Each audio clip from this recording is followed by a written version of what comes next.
ই নেসপিটের কাহিনী অবলম্বনে অন্ধকারে।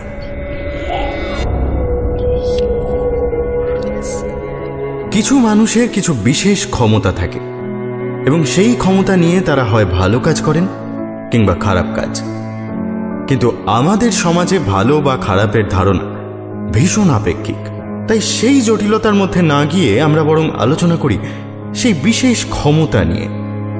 ক্ষমতা থাকলেই কি কেউ শক্তিশালী হয়ে ওঠে, নাকি অপরাজেয় হয়ে ওঠে, নাকি ক্ষমতাই আস্তে আস্তে তাকে ঠেলে দেয় নির্মম পরিণতির দিকে?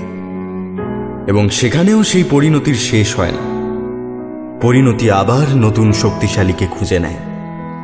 এই নেমেসিস কি কোনো প্রাকৃতিক শক্তি নাকি অতি প্রাকৃত? এ প্রশ্নের উত্তরই খুঁজব আজ, তবে আলো জেলে নয়, আলো নিভিয়ে। কারণ সব সত্যি হয়তো আলোয় উদ্ঘাটিত হয় না। শুনতে থাকুন মোহনা দেবরায়ের ভাবানুপাতে ই নেসপিটের কাহিনী অবলম্বনে অন্ধকারে।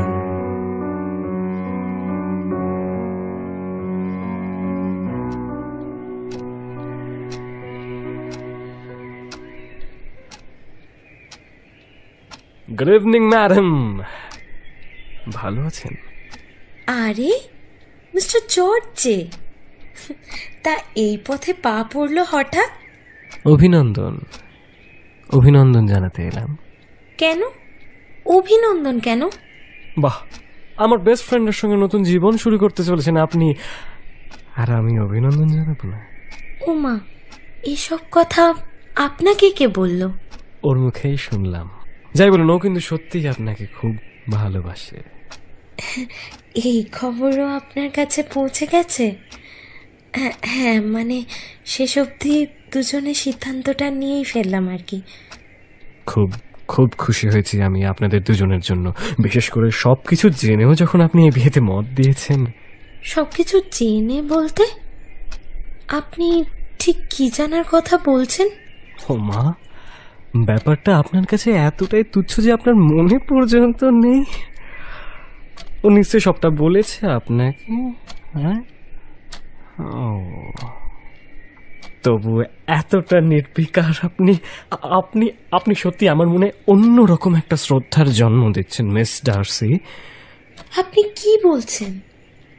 আমি কিছুই বুঝতে পারছি না মিস্টার, প্লিজ আরেকটু খুলে বলুন। দেখুন ম্যাডাম, আমি নিশ্চিতভাবে কিছুই জানি না, তবে আন্দাজ করতে পারি, আর সেই আন্দাজের সপক্ষে প্রমাণও দেখাতে পারি। আমার ধারণা বলে সম্ভবত আপনার প্রণয়ের অতীত জীবনের কিছু কাজকর্ম আছে, এমন কিছু কাজ যেগুলো নিয়ে সে বিশেষ গর্বিত বলে মনে হয় না। আর তাছাড়া ওর পরিবারের মধ্যেও একটা ব্যাপার, আপনি এসবের কিছুই জানেন না? না, ঘুণাক্ষরেও না।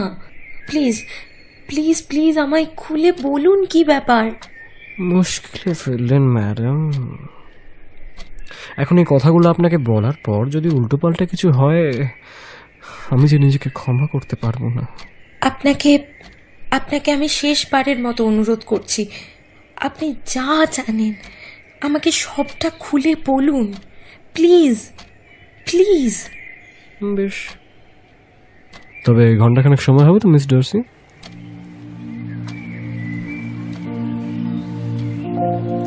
ভাবতে বসলে এখনো সব গোলমাল হয়ে যায় জানেন। কি যে হয়েছিল আসলে, কেন যে হয়েছিল আমি সত্যিই জানি না। হয়তো পাগলই ছিল আমার বন্ধু, কিংবা হয়তো সত্যি ওকে তাড়া করে বেড়াচ্ছিল কোনো অশরীরী শক্তি, নাকি দীর্ঘদিনের যন্ত্রণা ভোগ ওর ষষ্ঠেন্দ্রিয়কে অতিমাত্রায় তীক্ষ্ণ আর সংবেদনশীল করে তুলেছিল। তাই হয়তো ও দেখতে পেত, অনুভব করতে পারত ওদের। এই গল্পের শুরুটা আমি ওর মুখেই শুনেছি, আর শেষটা আমি দেখেছি নিজের চোখে। গল্পটা আমি আপনাদের বলছি, এর ব্যাখ্যা আপনারা নিজেই নিজেকে দিন। হ্যালডেন আমার সেই স্কুলবেলার বন্ধু, আর কিছু না হোক একটা বিষয়ে আমাদের মিল ছিল আশ্চর্য। আমরা দুজনেই ভ্যারিকের উপর হাড় চটা ছিলাম। ওকে ঘৃণা করতাম বললেও বোধহয় কিছুই বলা হয় না, সহ্য করতে পারতাম না। ওর অস্তিত্বটাই অসহ্য ছিল। আমাদের স্কুলটা ছিল বোর্ডিং। আমার আর হ্যালডেনের নিজেদের বাড়ি দুটোও ছিল কাছাকাছি। ওই ভ্যারিক হতচ্ছাড়ার বাড়িটাও ছিল আমাদের এলাকাতে। বাড়ির লোকজন একে অপরকে চিনত। কাজেই ছুটির পর যখনই আমরা আবার স্কুলে আসতাম, ভ্যারিকের কাছে অন্যদের তুলনায় অনেক বেশি খবরাখবর থাকতো আমাদের ব্যাপারে, আর সেগুলোকে ঠিক জায়গা মতো ব্যবহার করে আমাদের মনোযোগ আকর্ষণ করার চেষ্টা করতো আপদটা। বাচ্চা কিংবা বড় কোনো বয়সেই ওর চেয়ে অসহ্য মানুষ আমি দুটো দেখিনি। কারণ অসংখ্য। এই ধরুন, একটাও মিথ্যে কথা বলতো না সে। খুব ভালো কথা, মিথ্যে বলাটা কোনো কাজের কথাও নয়, কিন্তু সেখানেই শেষ নয়। ভারী আশ্চর্য একটা ক্ষমতা ছিল ভ্যারিকে। কেউ ছোট কিছু অপরাধ বা গোলমাল করলে সেটা যেন আগে থেকে আঁচ করতে পারত ভ্যারিক। সেই সঙ্গে মানুষের মুখ দেখে তার অতীত ভবিষ্যতের খুঁটিনাটি কথা সে বলে ফেলতে পারত। বলা বাহুল্য, ব্যাপারটা স্রেফ বুজরুকি নয়, সেটা বারবার প্রমাণ হয়ে যেত আমাদের সামনে। অথচ বিশ্বাস করুন, এসব কথা জানা তার পক্ষে সম্ভব ছিল না। আমরা সবসময় 8 ঘাট বেঁধেই করতাম যা করা, কিন্তু তবু ওই যে ধারণা, ওর ধারণা কখনো মিথ্যে হতো না। বলতে বলতে যেন চোখের সামনে দেখতে পাচ্ছি সব। সেবার চেরি গাছটা নিয়ে যে কাণ্ড হলো, কি যে হয়েছিল আমার এখন আর মনেও নেই। তবে শেষে মনে আছে ভ্যারিক বলেছিল সে নাকি কিছুই জানতো না, তার কেবল মনে হয়েছিল, এবং সেই মনে হওয়াটাই যে শেষ অবধি সত্যি হয়েছে সেটা নিয়ে গর্ব করতেও ভোলেনি। আপনি বলুন, এরকম একটা ছেলেকে সহ্য করা যায়?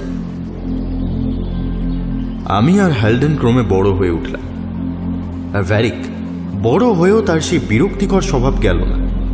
নিরামিষ খেত, মদ ছুঁত না, ইত্যাদি ইত্যাদি। নিজের একটা ভীষণ ধার্মিক সাত্ত্বিক ভাবমূর্তি বজায় রাখতে চাইত।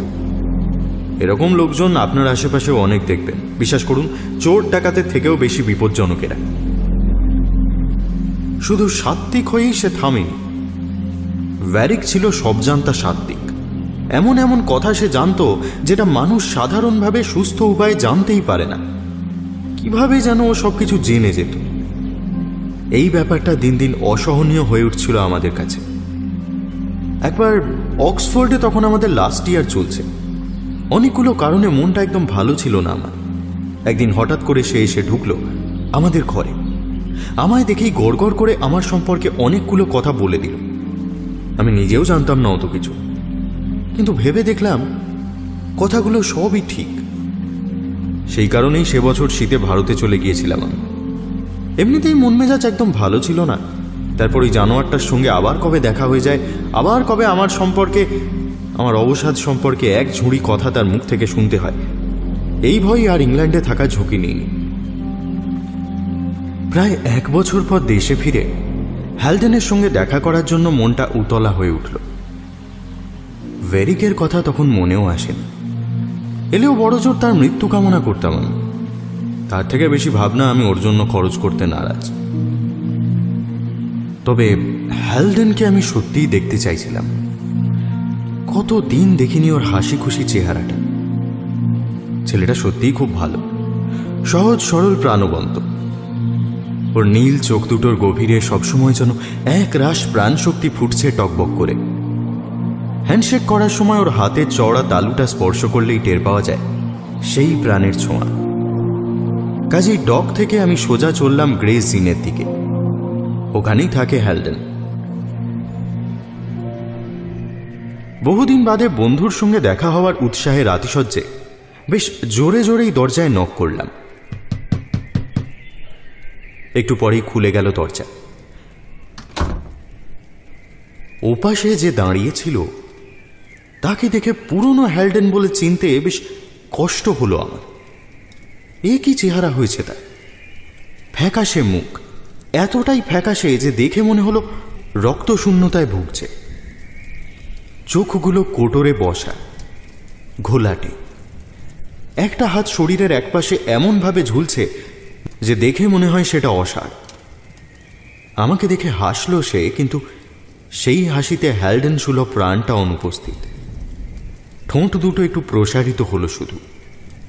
এতদিন পর প্রথমবার দেখাতেই তার চেহারা নিয়ে কিছু বলতে ইচ্ছা হলো না আমার। বলা যায় না, হয়তো ভয়ঙ্কর কিছু ঘটে গেছে এর মধ্যে। হয়তো সে কথা তুললে হ্যালডেন আরো বিমর্ষ হয়ে পড়বে। তাই চারিদিকে তাকিয়ে আমি মন্তব্য করলাম, কি ব্যাপার, কোথাও যাচ্ছ নাকি? কারণ ছিল প্রশ্নটা করার। ঘরের ভেতরে যতদূর চোখ পড়ে কিছু আসবাবপত্র আর জিনিসপত্র অগোছালোভাবে ছড়িয়ে ছিটিয়ে রাখা। হ্যাঁ, কিছু জিনিস বিক্রি করে দিয়ে চলে যাচ্ছি। এই ঘরগুলো আর সহ্য হচ্ছে না। কিছু একটা গোলমাল আছে এখানে, ভয়ানক বিভৎস রকমের গোলমাল।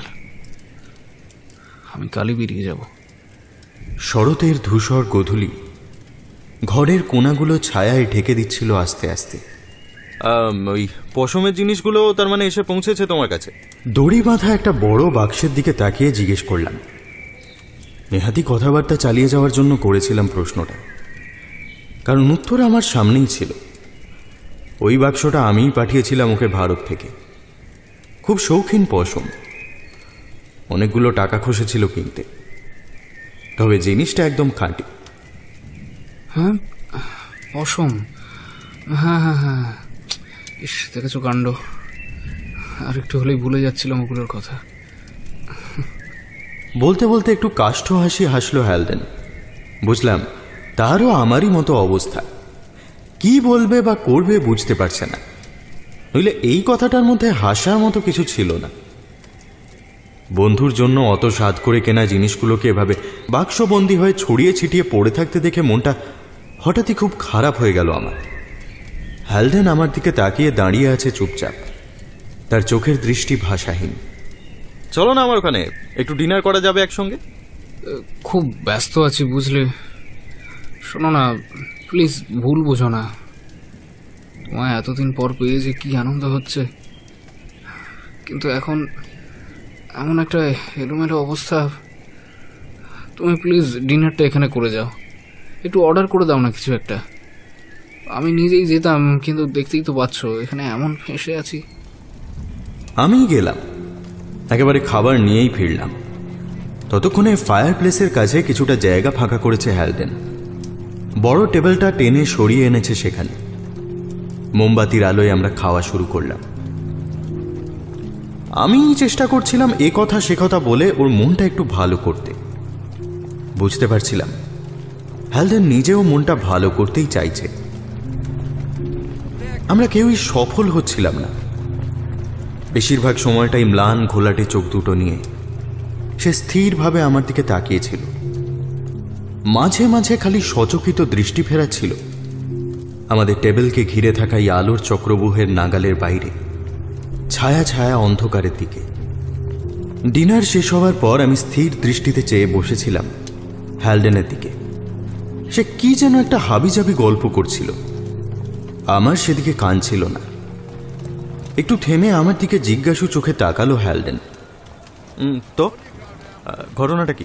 তুমি শুনছো না? কি ব্যাপার? ব্যাপার তো তুমি আমায় বলবে ভায়া। কি হয়েছে তোমার?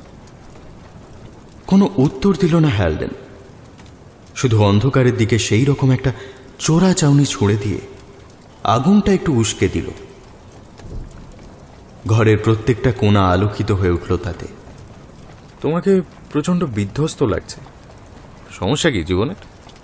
জুয়া ফাটকা এইসব ধরেছ নাকি? না মদ্যপান বেশি হয়ে যাচ্ছে?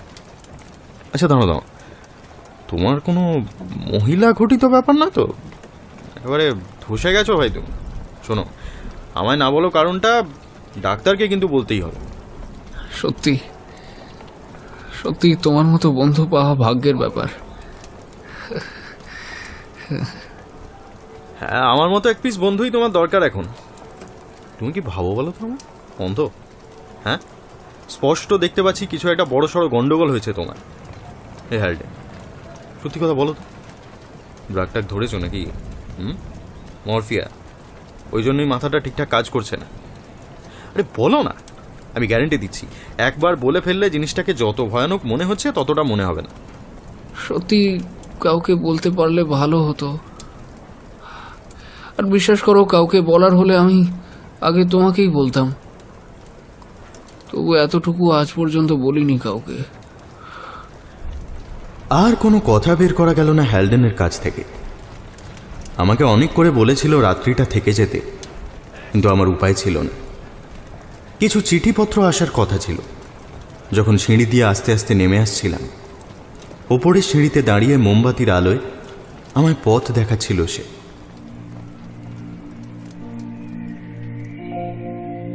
পরদিন গিয়ে আর হ্যালডেনের কোনো দেখা পেলাম না। শুধু কোনো এক ফার্নিচার ডিলার কোম্পানির বড় গাড়ি দাঁড় করানো রয়েছে দেখলাম। খোঁজ খবর নিয়েও ঠিকানাপত্র কিছুই পেলাম না। শুধু এটুকু জানতে পারলাম যে সকাল সকালই একটা ক্যাবে করে বেরিয়ে গেছে সে। সঙ্গে ছিল একটা বড় ট্রাঙ্ক। সে গেছে সম্ভবত ওয়াটারলুর দিকে। বিষয়টা নিয়ে আর ঘাঁটালাম না। একজন মানুষ যদি নিতান্তই নিজের গোপন কথা নিজের কাছে রাখতে চায়, আমার সেখানে অধিকার নেই জোর জবরদস্তি নাক কলানোর। তাছাড়া নিজের জীবনেও তো ঝামেলা কিছু কম নেই। হ্যালডেনের সঙ্গে আবার যখন দেখা হলো, 1 বছরেরও বেশি সময় পেরিয়ে গেছে। আমি তখন আছি অ্যালবেনির একটা হোটেলে। একদিন সকালে সেখানে উপস্থিত হলো হ্যালডেন। সকাল বলতে বেশ অনেক সকাল। তখনও ব্রেকফাস্টের সময় হয়নি।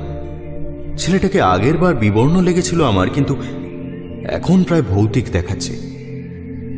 মুখ দেখে মনে হচ্ছিল যেন ক্ষয়ে গেছে ভেতর থেকে, ঠিক যেমন সমুদ্রের জলে ঝাপটায় ক্ষয়ে যায় ঝিনুক। হাত দুটো পাখির পায়ের মতো সরু সরু হয়ে গেছে, আর তীর তীর করে কেঁপে যাচ্ছে ক্রমাগত। জালে আটকা পড়া প্রজাপতি যেমন কাঁপে। আমি অভ্যর্থনা জানালাম তাকে।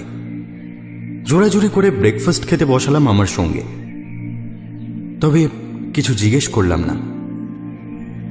বুঝতে পারছিলাম তার প্রয়োজন হবে না, ও নিজেই বলবে। আমায় বলবে বলেই এতটা পথ এসেছে। স্পিরিট ল্যাম্পটা জ্বালিয়ে কফি বানালাম। টুকটাক হাবিজাবি দু একটা কথা বলে চললাম ওর সঙ্গে। অপেক্ষা করছিলাম একসময় নিজের কথা ও নিজেই শুরু করবে। হলেও তাই। আমি নিজেকে শেষ করে দেব জানো। ওর দিকে ভালো করে তাকালাম। আমার দৃষ্টিতে নিশ্চয়ই এমন কিছু ছিল যেটা দেখে ও তাড়াতাড়ি বলে উঠল, না না, ভয় পেও না, আমি এক্ষুনি কিছু করছি না, কিন্তু করতে হবে, কোনো একদিন করতে হবে। আর সহ্য করতে পারছি না, আমি আর পারছি না। কিন্তু তার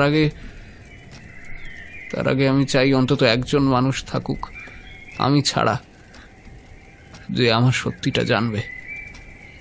বড় অসহ্য ক্লান্তিকর হয়ে উঠছে এই দুঃস্বপ্নের বোঝা একা একা বয়ে বেড়ানো। আমি জানি শুধু তোমাকেই আমি সেই বিশ্বাসটুকু করতে পারি। কি পারি তো?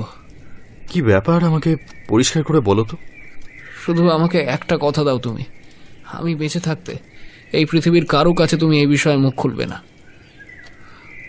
আমি মরার পর যা ইচ্ছে করতে পারো। বেশ, কথা দিচ্ছি। এরপর ফায়ার প্লেসের আগুনটার দিকে তাকিয়ে কিছুক্ষণ চুপ করে বসে রইল হ্যালডেন। তারপর যেন ভেতর থেকে একটা ঝাঁকুনি দিল নিজেকে। কিভাবে যে শুরু করি।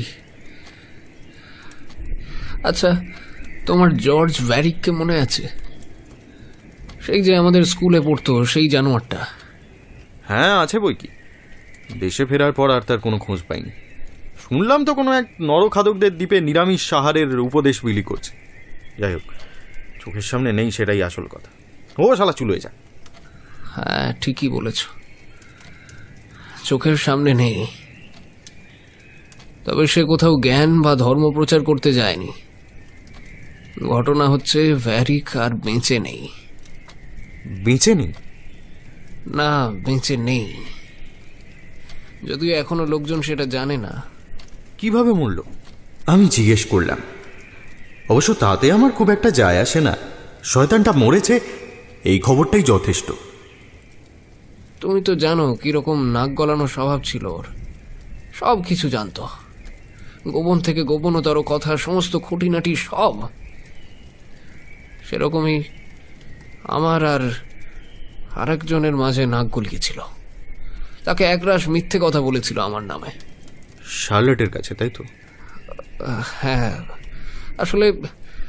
আসলে ঠিক মিথ্যেও নয়, মানে আরে জানোই তো কিভাবে সহজ সরল ব্যাপারগুলোকে তিল থেকে তাল করতো ঘুরিয়ে পেঁচিয়ে।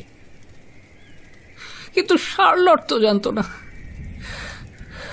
সে ওকে বিশ্বাস করে ফেললো। তারপর আমার সঙ্গে যোগাযোগ একেবারে বিচ্ছিন্ন করে দিল শার্লট, আর নিজেও নিজেকে শেষ করে দিল। আমার সঙ্গে বন্ধুত্বটা পর্যন্ত নষ্ট করে দিয়েছিল। জানো, আমাদের ব্যাপারটা তো তুমি জানতে, সেই তুমি ইন্ডিয়া চলে যাওয়ার আগে থেকেই শুরু হয়েছিল। আমি ওর ফিউনারেলে গেছিলাম, সেখানে দেখেছিলাম শয়তানটাকে। জানি না কি সূত্রে ওর পরিবারের সঙ্গে ঘনিষ্ঠ হয়েছিল জানোয়ারটা। বাড়ি ফিরে আমি চুপচাপ নিজের ঘরে বসেছিলাম, সেই সময় ও এলো। বরাবর এটাই করে এসছে শয়তানটা। তা কি করলে তুমি? ঘাট ধাক্কা দিয়ে বের করে দিলে নিশ্চয়ই? না, আমি ধৈর্য নিয়ে শুনলাম ওর কথা। ওর দাবি ছিল ও যা করেছিল ভালোর জন্যই করেছিল, এবং সত্যি সত্যি যেগুলো বলেছিল শার্লটকে সেসবও নিশ্চিতভাবে জানতও না, সবই নাকি আন্দাজ করেছিল। ওহ, অসহ্য। ও শার্লটকে বলেছিল আমাদের পরিবারে নাকি পাগলামির ইতিহাস আছে, এমনকি আমি নিজেও নাকি স্কিজোফ্রেনিয়াতে। সত্যি আছে নাকি পাগলামির ইতিহাস?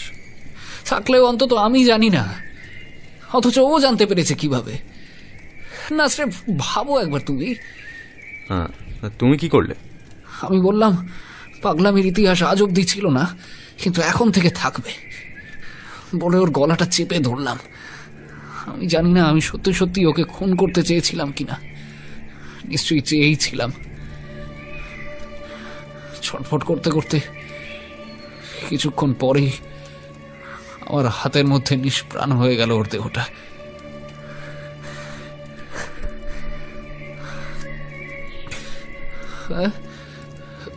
কিছু বলছো? শেষ প্রশ্নটা আমার উদ্দেশ্যে করা, যদিও আমি কিছু বলিনি। আমি ভাবছিলাম সবচেয়ে পুরনো এবং সবচেয়ে প্রিয় বন্ধু যখন নিজের মুখে স্বীকার করে যে সে একজন খুনি, তাকে কি বলা যায়? জানো, অদ্ভুত ব্যাপারটা হলো ওর গলা থেকে হাতটা ছাড়াতে বেশ বেগ পেতে হলো আমায়, যেন এঁটে বসেছিল সে দুটো। অবশেষে যখন ছাড়াতে পারলাম, ওর প্রাণহীন দেহটা ধপাস করে খসে পড়লো কার্পেটের উপর। আমি যে কি করে ফেলেছি তার সম্পূর্ণ উপলব্ধিটা যেন তখন পেলাম। আচ্ছা, খুনিরা কিভাবে ধরা পড়ে বলো তো? হ্যাঁ, আটঘাট বেঁধে কাজ করে না নিশ্চয়ই, কিংবা স্নায়বিক চাপ সহ্য করতে পারে না।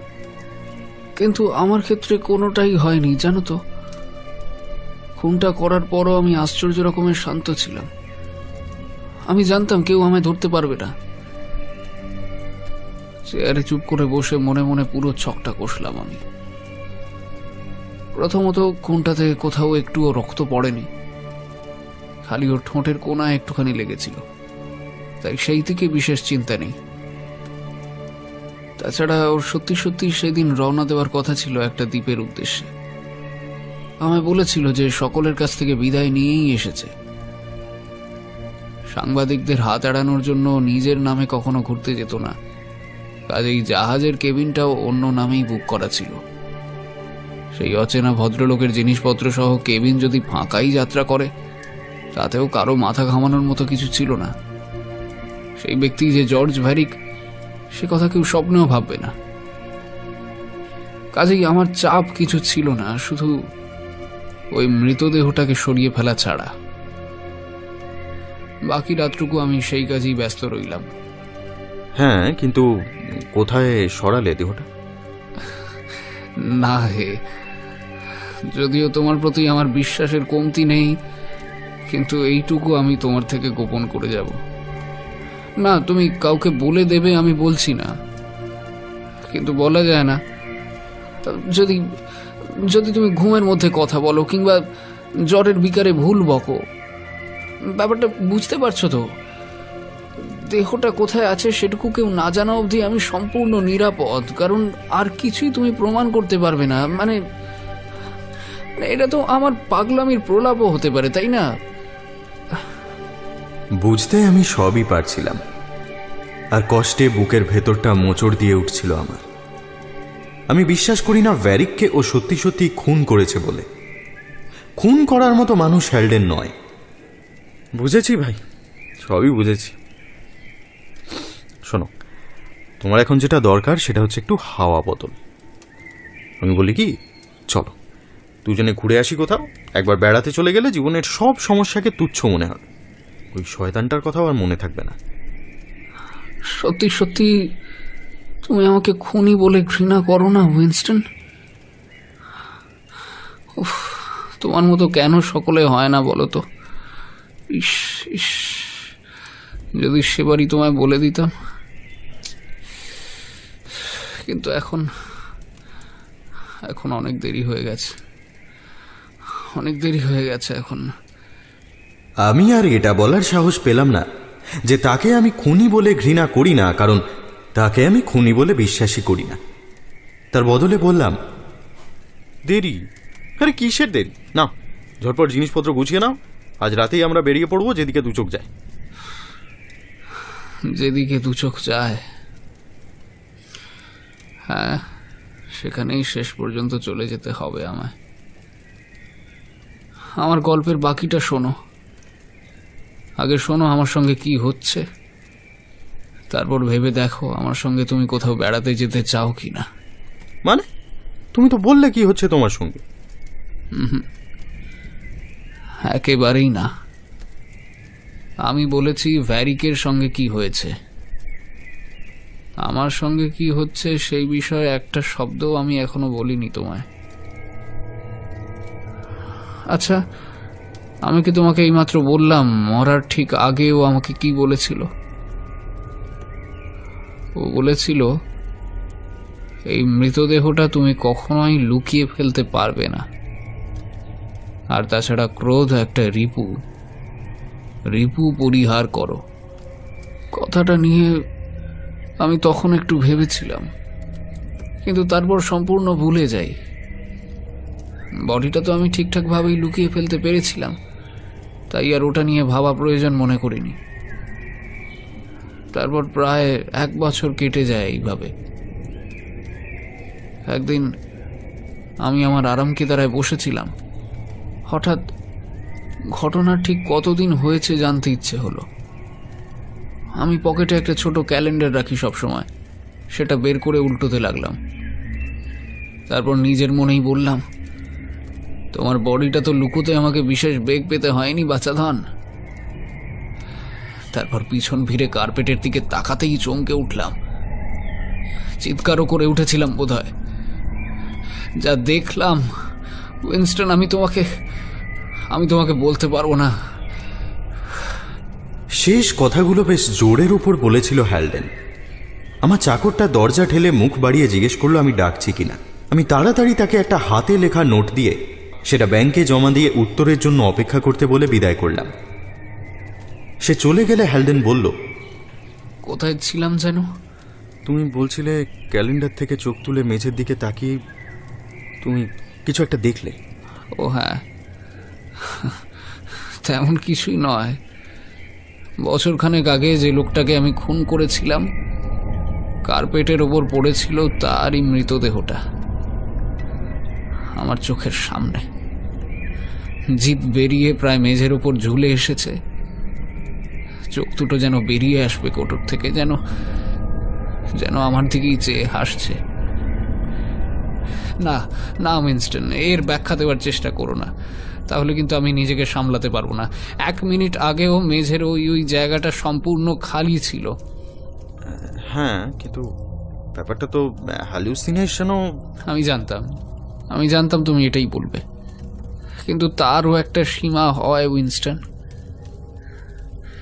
আমি প্রথমে ভাবলাম মৃতদেহটা কেউ লুকিয়ে তুলে এনে এখানে ফেলে দিয়ে গেছে আমাকে ভয় দেখানোর জন্য।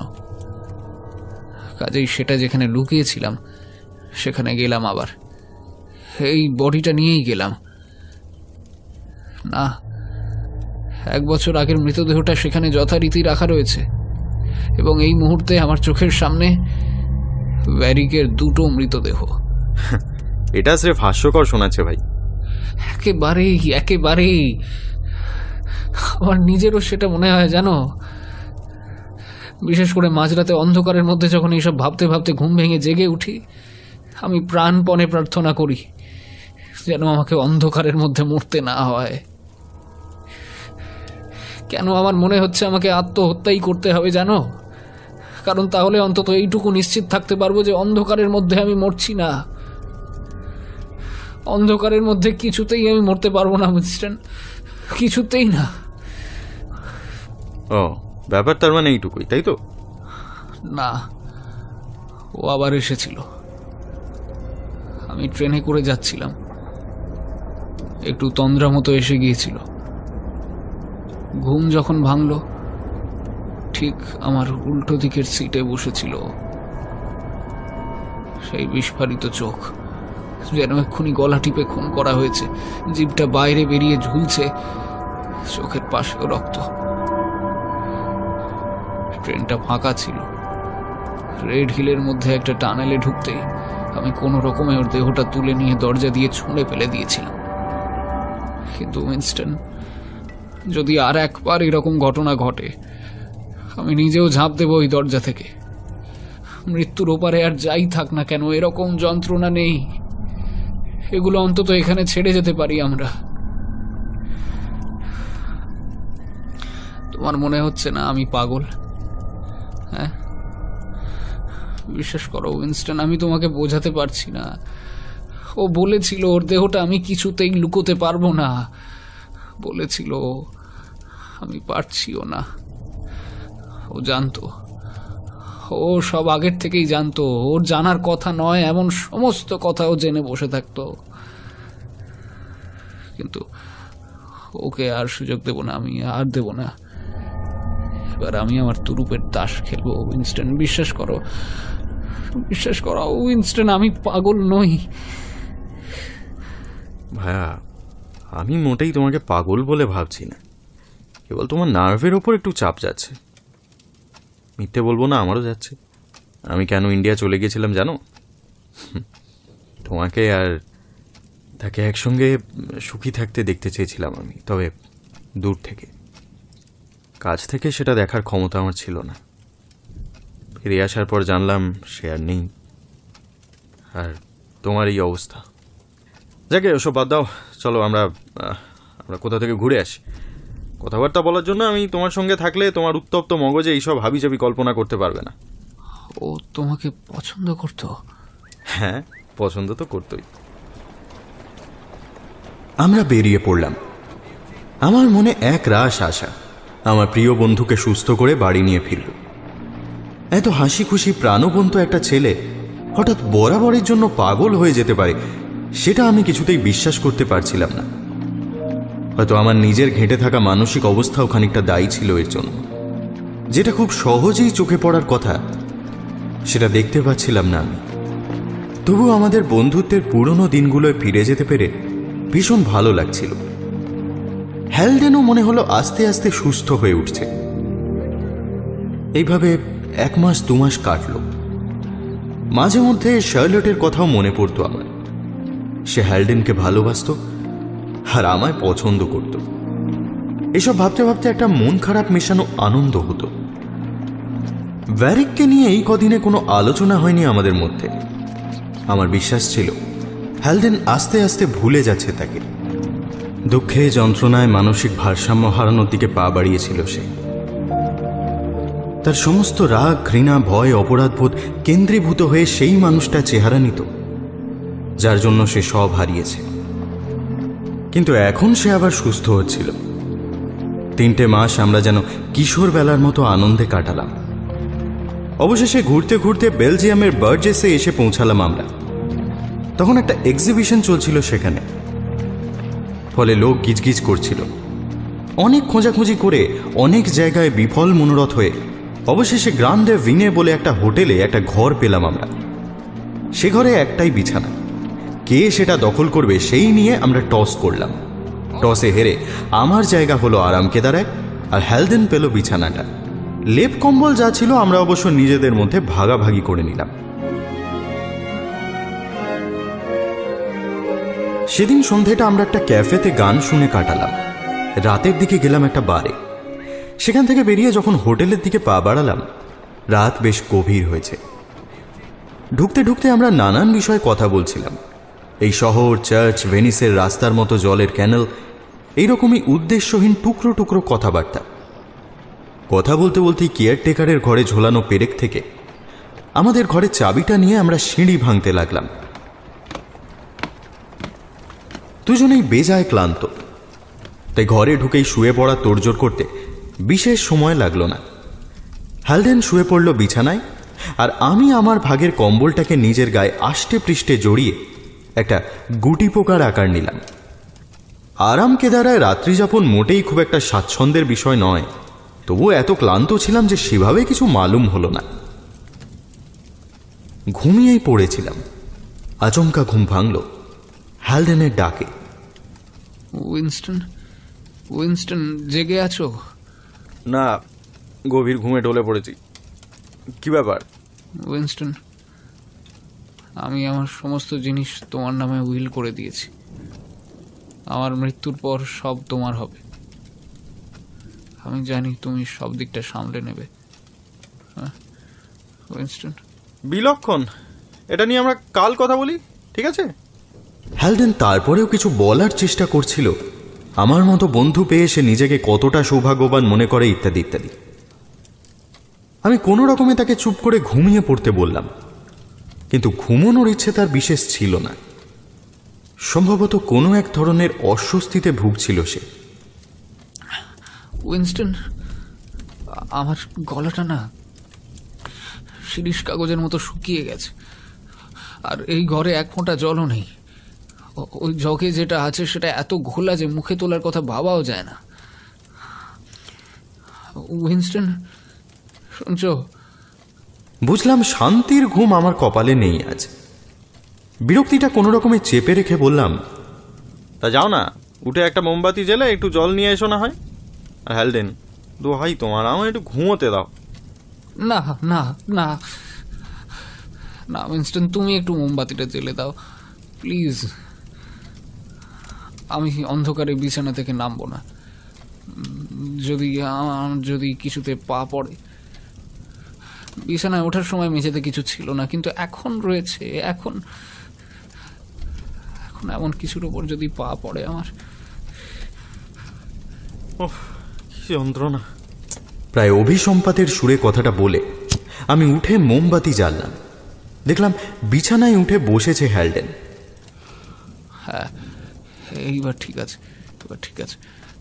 আচ্ছা আচ্ছা, একটা জিনিস লক্ষ্য করেছো তুমি উইনস্টন? কি? উত্তর না দিয়ে কম্বলটা মেলে ধরলো আমার সামনে। তার ঠিক মাঝ বরাবর লাল সুতো দিয়ে সেলাই করা দুটো অক্ষর, GV। বললাম, হ্যাঁ, গ্র্যান্ড ভিনে, হোটেলের নামের আদ্যক্ষর। আর কি বা থাকবে এছাড়া? কিন্তু সাধারণত এগুলো থাকে কোণার দিকে, এটা একেবারে মাঝখানে। হ্যাঁ, হোটেলের নাম?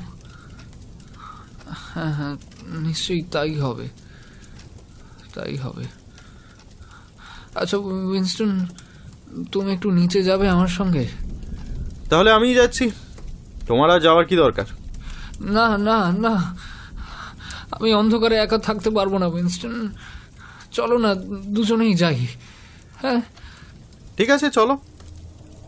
ঘর থেকে বেরিয়ে তার মনটা হালকা করার জন্য আমি তাকে একটু হাসানোর চেষ্টা করলাম, কিন্তু বিশেষ লাভ তাতে হলো না। আমার মনটা হতাশা আর বিষাদে ভরে উঠছিল। বুঝতে পারছিলাম আমার এত পরিশ্রম, এত চেষ্টা, এত আশা সবই শোচনীয়ভাবে বিফলে গেছে। সুস্থতার দিকে এক পাও এগোয়নি আমার বন্ধু। প্রায় নিঃশব্দে নেমে এলাম আমরা। নিচে খাওয়ার ঘরের লম্বা টেবিলের ওপর একটা বড় জলের পাত্র খুঁজে পেলাম। সেটা নিয়ে আবার ঘরে ফিরে চললাম আমরা। হ্যালডেন প্রথমে আমার হাতটা খামচে ধরল, তারপর আমার হাত থেকে মোমবাতিটা নিয়ে আগে আগে চলল। চলতে চলতে মাঝে মাঝেই চারদিকে ভীত সন্ত্রস্ত চোখে তাকাচ্ছিল সে। দেখে মনে হচ্ছিল ও এমন কিছু খুঁজছে যেটাও কোনোভাবেই দেখতে চায় না। আমি বুঝতে পারছিলাম জিনিসটা কি। ব্যাপারটা ভালো লাগছিল না আমার। মানে ঠিক কতটা খারাপ যে লাগছিল আমি বলে বোঝাতেও পারবো না। মাঝে মধ্যেই পেছন ফিরে সন্দিগ্ধভাবে দেখছিল।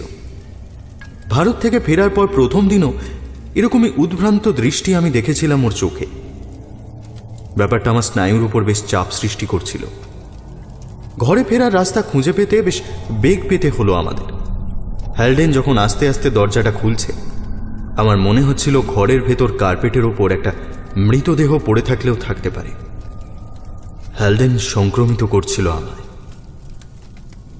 মোমবাতিটা নিভিয়ে কম্বলটাকে ভালো করে নিজের গায়ের সঙ্গে জড়িয়ে নিলাম। ওটা গায়ে জড়িয়েই নিচে নেমেছিলাম। আরামকে দাঁড়ায় বসতেই আবার শুনতে পেলাম হ্যালডেনের স্বর। উইনস্টন, তুমি কি সবকটা কম্বল নিয়ে নিয়েছো নাকি? মোটেই না, যেটা আমার গায়ে সারাক্ষণ ছিল এখনো শুধু সেটাই আছে।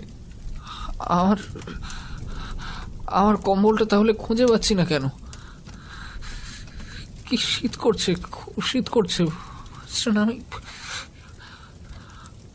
উইনস্টন, মোমবাতিটা জ্বালো, শিগগির মোমবাতিটা জ্বালো। এখানে কিছু একটা আছে। দেশলাইটা খুঁজে পেলাম না আমি। প্লিজ তাড়াতাড়ি মোমবাতিটা জ্বালো, নইলে ও ধরে ফেলবে আমায়। উইনস্টন, অন্ধকারে কাউকে ধরে ফেলা খুব সহজ। আমি অন্ধকারের মধ্যে মরতে চাই না। উইনস্টন প্লিজ, উইনস্টন মোমবাতিটা জ্বালো, প্লিজ মোমবাতিটা জ্বালো উইনস্টন। গলার স্বর ভেঙে এসেছে হ্যালডেনের। এক টানা প্রার্থনার মন্ত্র মুখস্থ বলে যেতে যেতে যেমন ভেঙে আসে কোনো বাচ্চা ছেলের গলার স্বর। আরে দাঁড়াও দাঁড়াও, আমি জ্বালছি। দেরাজের ওপরটা হাতড়াতে হাতড়াতে আমি জবাব দিলাম। তারপর ম্যান্টেল পিসের ওপরেও খুঁজলাম, সব জায়গায় খুঁজলাম, তবু মনে পড়ল না। নিচ থেকে এসে জিনিসটা সেন্টার টেবিলের ওপরেই রেখেছিলাম। সেই অবস্থাতেই বললাম, পাগলামো করো না তো হ্যালডেন। ভ্যারিক বলেছিল তোমার মাথার ব্যামো আছে, ভূত হয়ে তোমাকে দেখা দেবে, সে কথা একবারও বলেনি।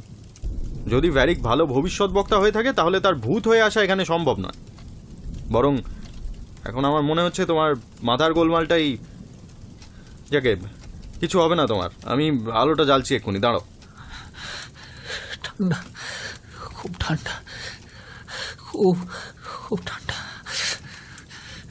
এইটুকু বলেই একটা উন্মাদ চিৎকার করে উঠল হ্যালডেন, ঠিক যেন একটা নারী কণ্ঠ কিংবা শিশু কণ্ঠের চিৎকার, কিংবা শিকারীর চোয়ালে ধরা পড়া অসহায় শিকারের আর্তনাদ। কি হয়েছে?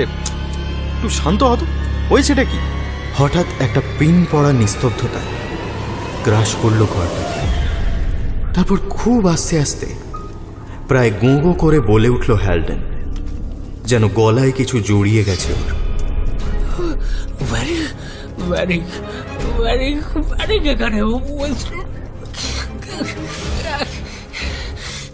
যত বাজে কথা। কোথায়? বলতে বলতেই সেন্টার টেবিলের ওপর দেশলাইতে হাত ঠেকলো আমার। হ্যালডেন আবার চেঁচিয়ে উঠল, এমন ভাবে যেন গলায় জড়িয়ে থাকা সেই অদৃশ্য ফাঁসটা প্রাণপণ চেষ্টায় ছিঁড়ে ফেলছে সে।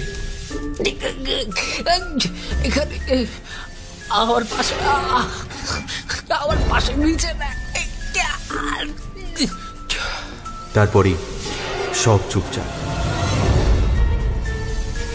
আমি কোনো রকমে মোমবাতিটা ধরিয়ে তার খাটের দিকে এগোলাম।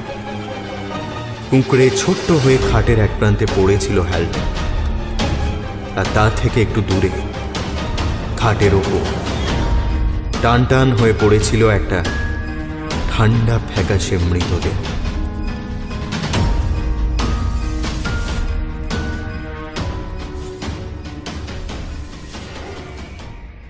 হ্যালডেন শেষ অবধি অন্ধকারেই মরেছিল।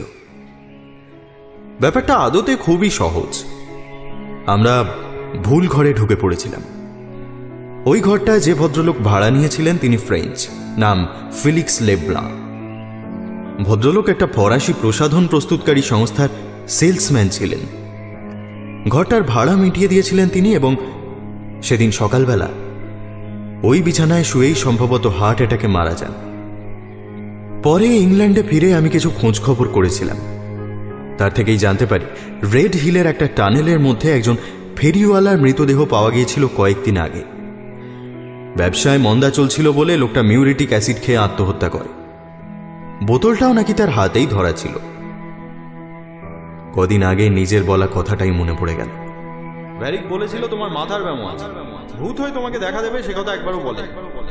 যদি ভ্যারিক ভালো ভবিষ্যৎ বক্তা হয়ে থাকে তাহলে তার ভূত হয়ে আসা এখানে সম্ভব না। বরং এখন আমার মনে হচ্ছে তোমার মাথার গোলমালটাই। তবে কি ভ্যারিকের কথাই সত্যি? মাথার গন্ডগোল ছিল হ্যালডেনের, কিন্তু তার প্রথম দিন দেখা সেই ভ্যারিকের মৃতদেহটা, সেটা কি ছিল তবে? হ্যালডেনের উইল অনুযায়ী ওর বাক্স প্যাঁটরা সব আমার হেফাজতে এসে পড়েছিল। বাক্সগুলো খোলার সময় কেন জানি না একজন পুলিশ ইন্সপেক্টরকে সঙ্গে রাখা উচিত মনে হয়েছিল আমার। একের পর এক বাক্স খুলে জিনিসপত্রগুলো বের করছিলাম আমি। অবশেষে হাত দিলাম সেই পশমের বাক্সটায়, যেটা ইন্ডিয়া থেকে আমি ওকে পাঠিয়েছিলাম ওর বিয়ের উপহার হিসেবে। বাক্সটা রাং ঝাল দিয়ে সিল করা ছিল। সেটা ভেঙে খুলতে তার ভেতর থেকে যা বেরোলো তার জন্য না আমি প্রস্তুত ছিলাম, না ছিলেন আমার সঙ্গী ইন্সপেক্টর ভদ্রলোক। দুটো মৃতদেহ ভরা ছিল সেখানে। একজনের পরিচয় খুঁজে পেতে একটু কাঠখড় পোড়াতে হয়েছিল। লোকটা কলমের খুচরো বিক্রেতা, শহরের সরকারি বেসরকারি দপ্তরগুলোতে কলম ফেরি করত। মৃগীরোগ ছিল লোকটার, সম্ভবত তাতেই মৃত্যু হয়েছে। অন্য মৃতদেহটা সন্দেহাতীতভাবে জর্জ ভ্যারিকে।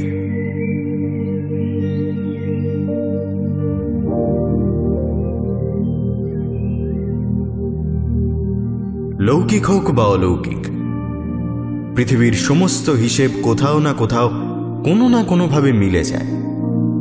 যারা সত্যি সত্যি উত্তর খোঁজে তারা কখনো